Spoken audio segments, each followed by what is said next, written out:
Algumas vezes sonhamos com muita alegria e fazemos planos com muito entusiasmo.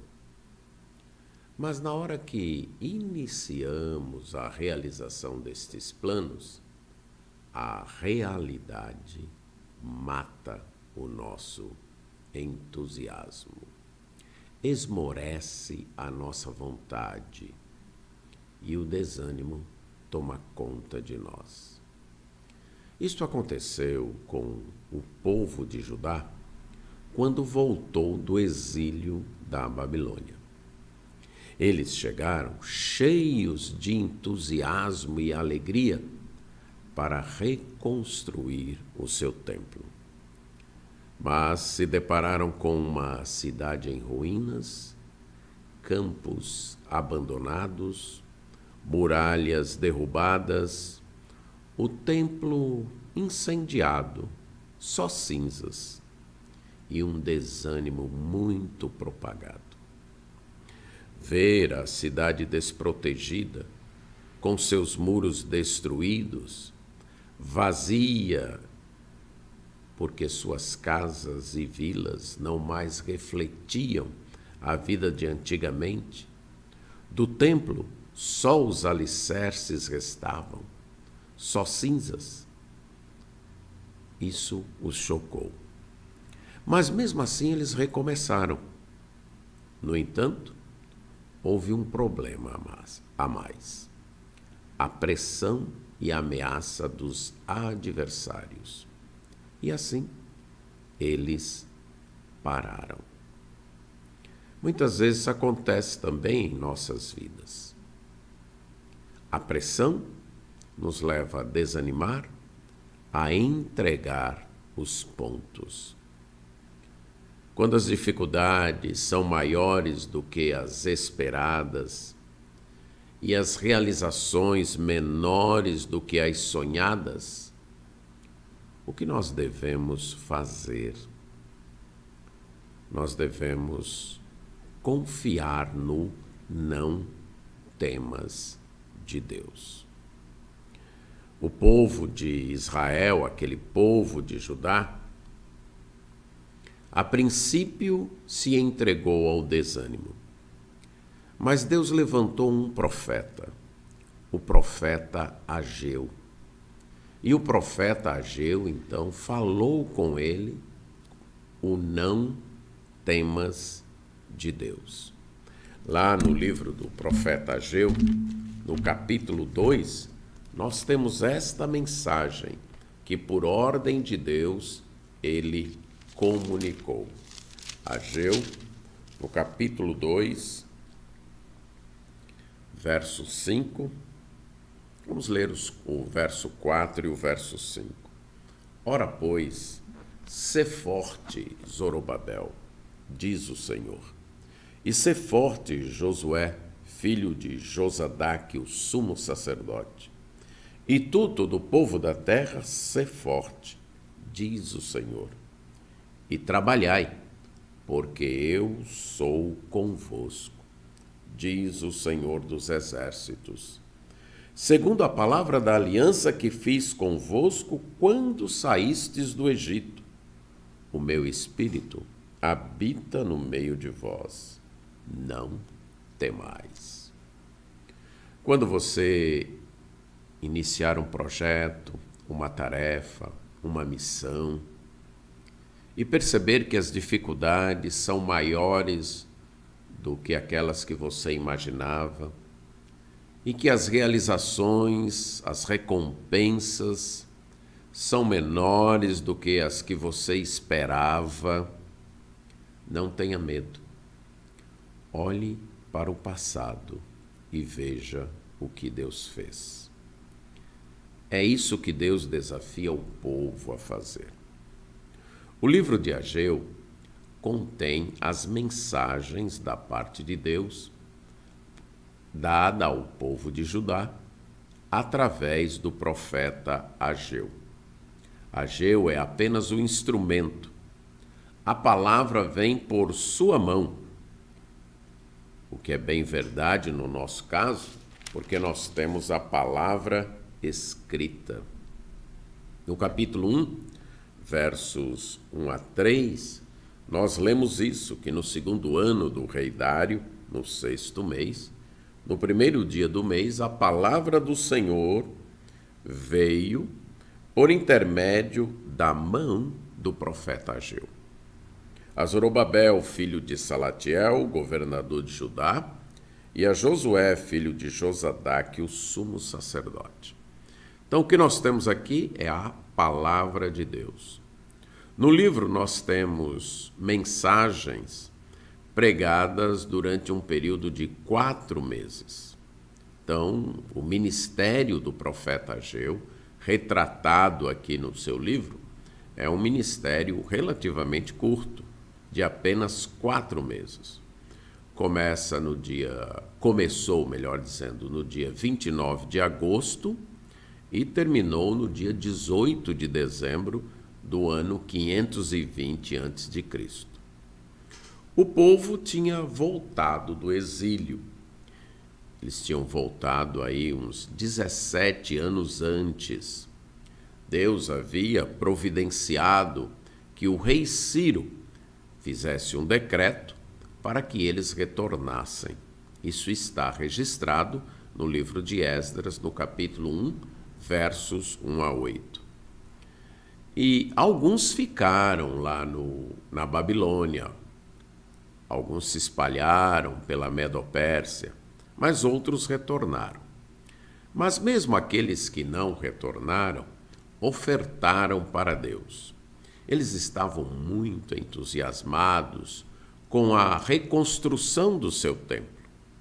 E conforme Esdras, capítulo 2, versos 68 e 69, eles haviam doado 500 quilos de ouro, 3 toneladas de prata e 100 vestes para os sacerdotes. Você percebe aí que o entusiasmo era muito grande. Esse tipo de doação, 500 quilos de ouro, 3.000 quilos de prata, 100 vestes caprichadas para os sacerdotes, eram que eles tinham muito entusiasmo. Demonstravam, assim, uma grande devoção para reconstruir o templo. Chegaram, e no 7º mês depois da sua chegada, eles ergueram o altar de holocaustos.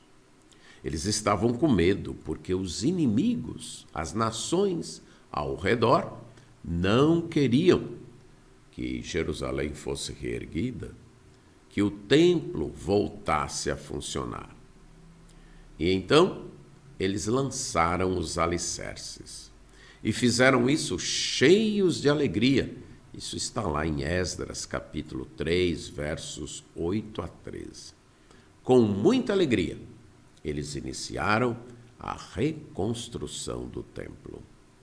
Mas aí veio a oposição.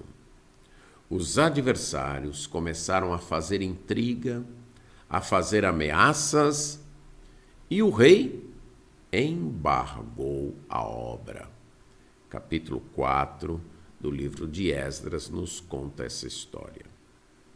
E aí, o povo, cada um voltou para a sua própria vida. Cada um foi cuidar de sua própria vida. Algumas vezes, quando a tarefa parece grande demais e os obstáculos também enormes, acima daquilo que a gente esperava, essa pode ser uma reação. A gente deixa os nossos sonhos, coloca de lado a nossa missão e volta para a rotina, para a mesmice do dia a dia, para as tarefas menores. Não ficamos inativos, mas perdemos o rumo. Esquecemos o alvo e ficamos ali, rondando, ciscando com as coisas pequenas, esquecendo da missão, do trabalho maior que Deus tem para nós. as dificuldades, as adversidades assustaram aquele povo e eles abandonaram. Eles acabaram se acomodando.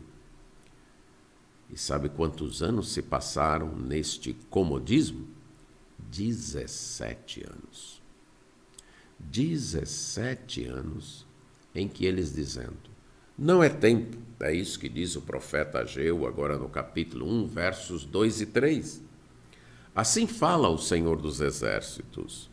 Esse povo diz, não veio ainda o tempo em que a casa do Senhor deve ser edificada. Veio, pois, a palavra do Senhor por intermédio do profeta Ageu, dizendo, acaso é tempo de vocês habitarem em casas apaineladas, enquanto a minha casa, permanece em ruínas? Ora, pois, assim diz o Senhor dos Exércitos, considerai o vosso passado. O profeta Ageu surge, então, para sacudir aquele povo, para despertar aquele povo, para tirá-los da letargia e do comodismo, para tirá-los da mesmice, da rotina com a qual tinham se acostumado e esquecido do projeto que Deus tinha para eles. Era tempo de deixar de lado o medo, de deixar de lado o temor, o susto que os inimigos faziam e fazer a vontade de Deus. Era tempo de reconstruir o templo do Senhor. Trabalhar, muitas vezes, em meio à falta de recursos, à pobreza, por algo que não nos vai trazer grande retorno, demonstra que temos a visão do reino, que temos a visão do projeto de Deus, que estamos sintonizados com Deus e desapegados deste mundo. Naquela época, o templo em Jerusalém representava o resgate do culto, a oportunidade deles voltarem a cultuar a Deus do modo como Deus havia ordenado naquele período, durante aquela dispensação. Sinalizava também a presença de Deus entre o povo, porque o templo era o símbolo do palácio de Deus, do trono de Deus presente entre o seu povo. E isso, então, indicava que eles estariam resgatando a centralidade de Deus em suas vidas. Mas após aquele início entusiasmado, eles deixaram isso de lado e se voltaram para cada um cuidar da sua própria vida, dos seus próprios projetos. Eles então olhavam para o templo só alicerces. Também não tinham o rei da dinastia davídica ocupando o seu trono. Não havia a mesma glória que eles sabiam e que alguns até tinham visto antes do exílio. No livro de Esdras, no capítulo 3, os versos 11 e 12, que nos conta o que estava acontecendo naquele período, nós lemos o seguinte. Seja do conhecimento, capítulo 3, versos 11 e 12, quando eles inauguraram os alicerces do templo, diz que eles cantavam alternadamente, louvando a Deus e rendendo graças ao Senhor com estas palavras: Deus é bom e a sua misericórdia dura para sempre. E todo o povo cantou em altas vozes, louvando a Deus, porque os alicerces da sua casa tinham sido lançados. Porém, muitos dos sacerdotes e levitas e líderes das famílias, que já eram idosos e que haviam visto o primeiro templo, a primeira casa, choraram em alta voz, quanto à sua vista foram lançados os alicerces daquela nova casa. De modo que havia cânticos de alegria e cânticos de tristeza. Quando eles compararam aqueles que tinham conhecido o primeiro templo construído por Salomão e viram que aquele novo templo não chegava nem aos pés, alguns choraram, desanimaram, apesar da alegria dos novos. Por isso, veio também, além disso, melhor dizendo, veio também a oposição, e o medo e o desânimo se apossou deles. Ageu, então, é levantado para trazer uma mensagem, para trazer um despertamento. Vocês estão olhando para a grandeza do antigo e quando comparam com as ruínas deste, tudo parece menor, tudo parece pequeno, tudo parece não compensar. Temos um descendente de Davi sem trono e um sumo sacerdote sem templo. Quando a realidade é maior do que as nossas expectativas, não devemos temer. E é isso que Ageu está dizendo. Sejam fortes, sejam ativos, não tenham medo.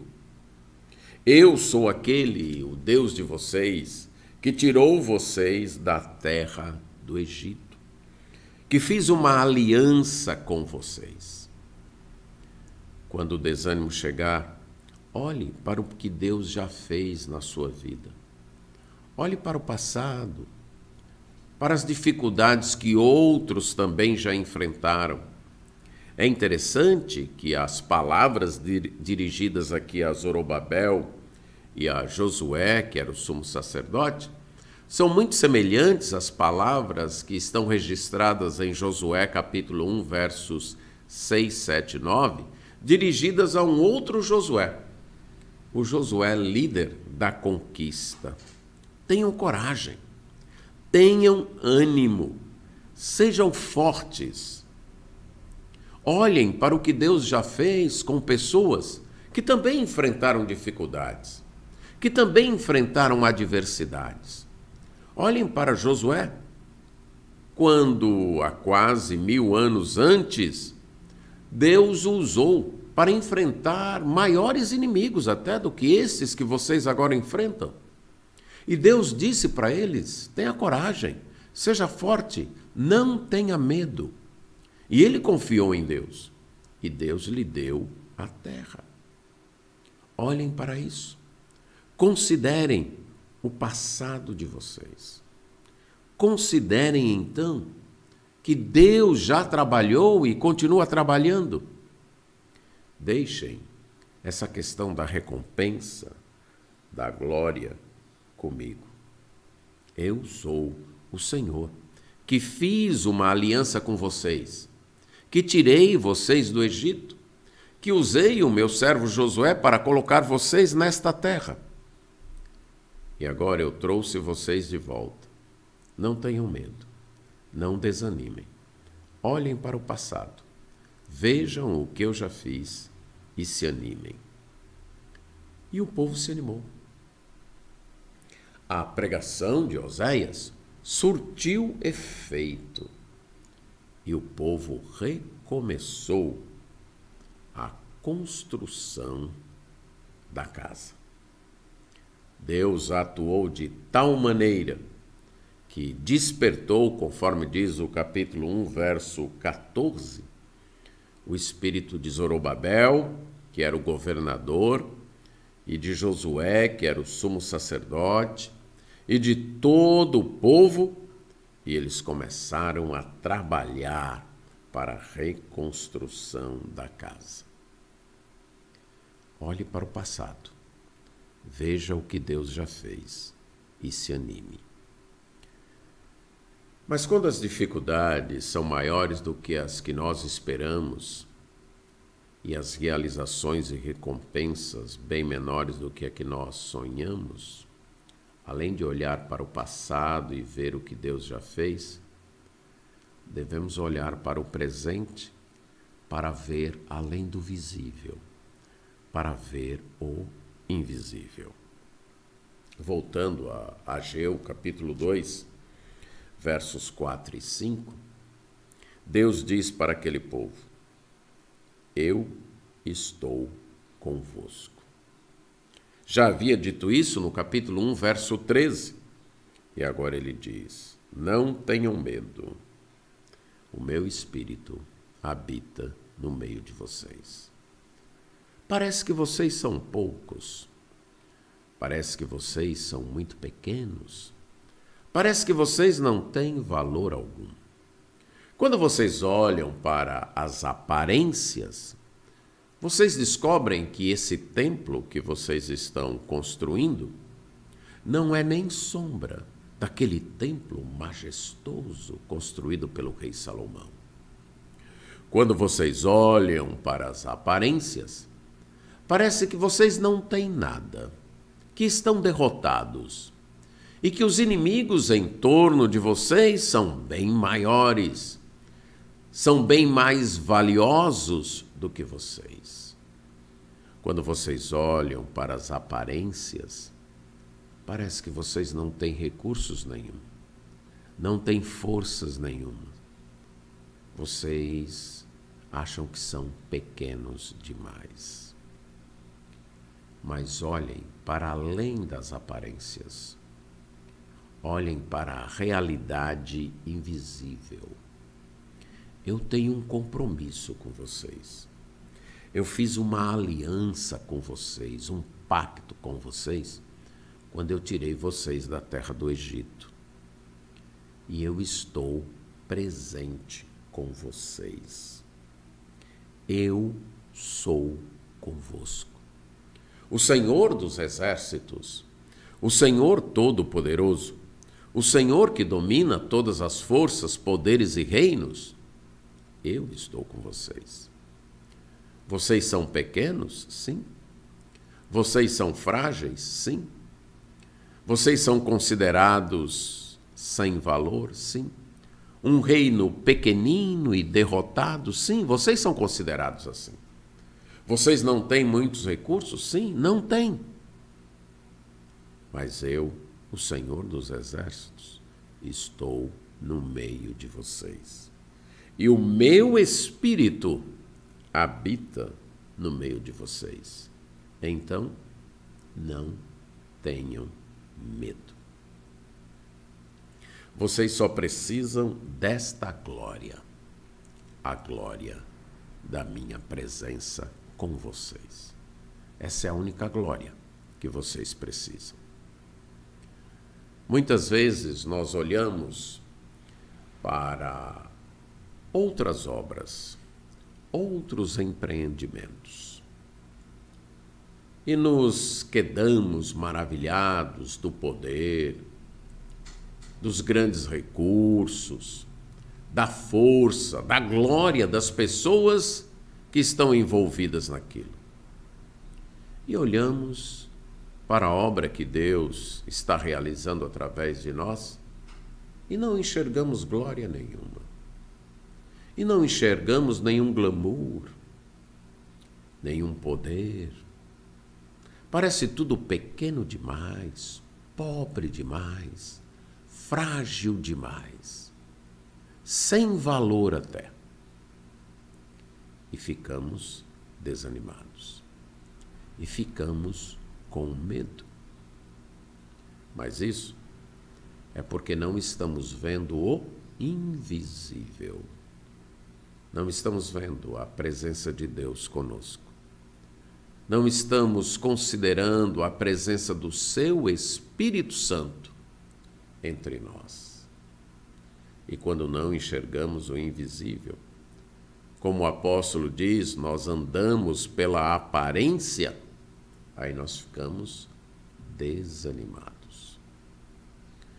Quando as dificuldades forem maiores do que você esperava, e as recompensas menores do que você tinha sonhado, olhe para o presente e veja o invisível, a presença de Deus com você, o Espírito Santo com você. E anime-se, deixe o medo de lado e continue trabalhando. Então olhe para o passado, veja o que Deus já fez. Olhe para o presente, para o invisível, e veja o que Ele está fazendo. Mas olhe também para o futuro. Quando as dificuldades forem maiores do que as esperadas e as realizações e recompensas bem menores do que as sonhadas, não tenha medo.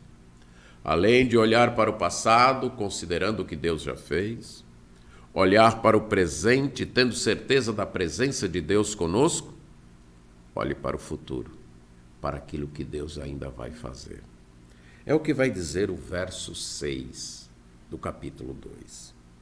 Pois assim diz o Senhor dos Exércitos: ainda uma vez, dentro em pouco, farei abalar o céu, a terra, o mar e a terra seca. Farei abalar todas as nações, e as coisas preciosas de todas as nações virão.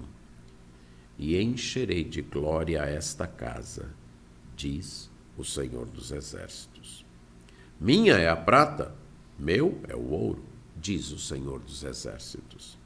A glória desta última casa será maior do que a primeira, diz o Senhor dos Exércitos. E nesse lugar darei a paz, diz o Senhor dos Exércitos. Você percebeu o tanto de vezes que é repetido Senhor dos Exércitos? Era Deus enfatizando para aquele povo que, apesar deles se sentirem frágeis, abandonados, fracos, sem poder, sem importância, sem valor, sem influência, o Deus deles não era assim, não. O Deus deles era o Senhor dos Exércitos. E este Senhor dos Exércitos prometeu que um dia ele faria abalar os céus e a terra. E ele daria um futuro glorioso para aquele povo. 4 anos depois destas profecias, o templo foi terminado e inaugurado. Mas toda a glória não chegou ali. Deus prometeu que aquele templo teria uma glória maior. E naquele templo, mais de 500 anos depois, o Filho de Deus veio, o Senhor Jesus Cristo, e entrou no átrio daquele templo e adorou naquele templo. Antes disso, Deus usou um rei pagão, Herodes, para restaurar a beleza daquele templo. Tanto é que na época de Jesus, os próprios discípulos de Jesus ficaram admirados de quão belo era aquele templo. Deus promete fazer coisas grandiosas para o seu povo. Ele tem prometido novos céus e nova terra. Ele tem prometido que aqueles que permanecerem fiéis serão colunas no templo dele. Não um templo terrestre, mas um templo celeste. Um templo perfeito. Deus tem prometido que aqueles que permanecerem fiéis irão governar juntamente com ele, quando ele instalar o seu reino aqui. Deus tem prometido para aqueles que permanecerem fiéis uma coroa de glória, a sua glória na vida deles. As dificuldades permanecem, como permaneceram para aquele povo. A luta é a mesma, mas eles olharam para o futuro, para as promessas de Deus, e se animaram continuaram e concluíram a casa. A casa que mais de 500 anos depois, serviria para o Messias ser apresentado nela, como diz Lucas 2:22. A casa que seria tão bela que causaria admiração às pessoas. A casa onde o Messias ensinaria o Evangelho. A casa através da qual os primeiros discípulos aprenderiam a paz. Algumas vezes os começos são humildes. Como Deus disse no capítulo 2, verso 3, quem dentre vós que tenha sobrevivido contemplou esta casa na sua primeira glória? E como a vedes agora, não é ela como nada aos vossos olhos? Quando aquilo que você estiver fazendo para Deus parecer nada, parecer não ter valor, olhe para o passado. Veja que outros atravessaram dificuldades e Deus deu a vitória. Olhe para o presente e veja que Deus está com você. O Espírito dele está conosco. Veja o invisível e olhe para o futuro. A obra será gloriosa. A recompensa maior não receberemos aqui na terra. A recompensa maior receberemos dele. Quando ouvirmos de sua boca, muito bem, servo bom e fiel, foste fiel no pouco, sobre o muito te colocarei. O pouco de agora, com fidelidade, se tornará o muito na glória. Por isso, não tenha medo, não desanime e continue atuando, trabalhando em prol do reino de Deus. Amém.